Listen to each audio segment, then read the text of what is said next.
Hi there, BookTube. It's Roz. It's nearly the end of May, so time to make plans for things I'm going to read in June, and I thought I'd share them with you. But the first thing I was going to say is, if anyone's noticed that I haven't uploaded any videos for the last couple of weeks, the reason is that I fell down the stairs and cracked a couple of ribs, which was really painful and uncomfortable. And although it didn't stop me reading, and in theory it shouldn't have stopped me making videos, but you know when you're in a lot of pain and you're healing up, you just don't have, I don't know, the usual energy levels, I suppose, and just getting through life is enough, and things like making BookTube videos goes out the window. So that's where I've been, but I'm much better now. And what am I going to read in June? Now, I read ludicrous numbers of books in May, and I'll do a wrap-up video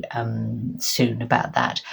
But I'm setting out to give myself quite a gentle TBR for June, with scope for a bit more sort of spontaneity, but also scope for potentially reading 5 or 6 BookTube prize books if I'm selected as a judge for the semi-finals. If you don't know about the BookTube prize, I will leave a link below. You could take part next year. It's great fun. But I had to read 5 books for that in May, and you know, it's brilliant. But because July always has a Jane Austen flavour, I want to make sure I've got enough space in my June plans for reading most of my next round of books if I need to. So, very moderate plans for June. First up, as you know, I'm making a real effort this year to make sure that each month I read at least one book by an author from a country that's new to me, you know, where I've never read an author from that country before. And my June plan is to read A Spare Life by Lidija Dimkovska, translated by Christina Kramer. This is a book about a pair of conjoined twins, and it's both a story about them, but also kind of like they're a metaphor for the disintegration of the former Yugoslavia. Dimkovska is from what is now North Macedonia, but when she was born, it was still the former Yugoslavia. And she's also a poet and, a novelist and a translator. And I think that my understanding is in this book, you see the conjoined twins, Zlata and Srebra, growing up, but at the same time as the sort of transition from communism to the new Yugoslavia and democracy, but also presumably a bit of chaos. So, looking forward to that one. If you've read it, tell me about it, please. Now, the only kind of proper readathon that I'm going to take part in June is Caribathon. Always a goodie. I'll link to hosts below. Comfy Cozy Up, that's one of the hosting channels, and well, I'll check it out and put links.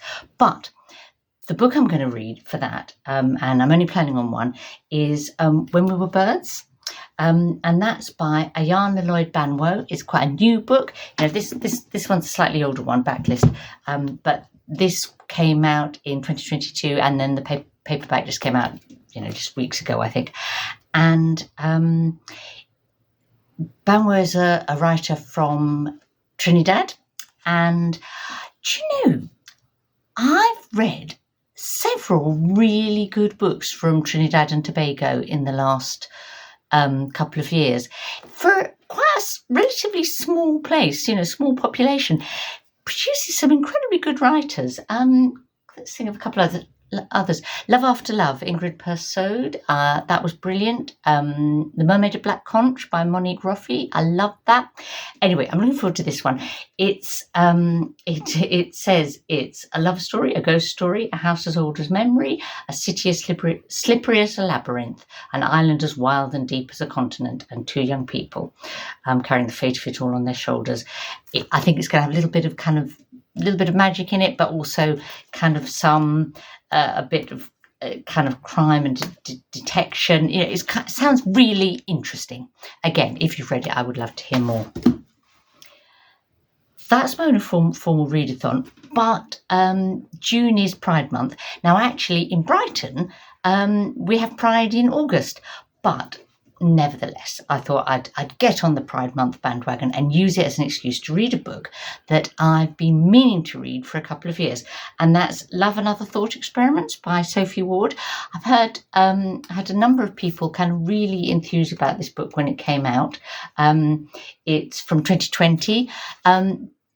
The kind of people that were enthused about it were people like Marc Nash, who I will come back to in a minute if I remember rightly, because it's kind of it says it's a super smart metaphysical romp. So it's about a couple, Rachel and Eliza, and they're planning their future together, and then something odd happens and it goes off into sort of a series of sort of almost philosophical excursions. So it's a book of ideas, but also a relationship book. And I've never read anything by Sophie Ward. I also know her as an actor.